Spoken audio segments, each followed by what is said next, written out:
নমস্কার, আমি দেবাশিস। ডিসি প্রপার্টিতে তোমাদের স্বাগত।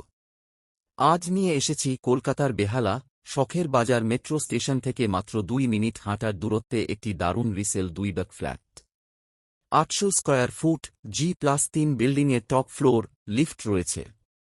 2 বেডরুম, 2 টয়লেট, 2 ব্যালকনি, বড় ডাইনিং এবং আলাদা কিচেন। ফ্ল্যাটটি থেকে বেরোলেই 24 ঘন্টা বাস, অটো, রিকশা সব পাওয়া যায়। এছাড়াও সবজি market, gym, ATM, shopping mall সবই হাতের নাগালে। দাম মাত্র 20 লক্ষ টাকা, ফিক্সড, কোনো নেগোসিয়েশন নেই। আপনি যদি এই সুন্দর ফ্ল্যাটটি কিনতে চান বা ফ্ল্যাট বাড়ি বিক্রি করতে চান, আজই স্ক্রিনে দেওয়া নাম্বারে যোগাযোগ করুন। ডিসি প্রপার্টি এর সঙ্গে থাকুন। ভিডিওটি ভালো লাগলে লাইক, শেয়ার, ফলো করতে ভুলবেন না। ধন্যবাদ।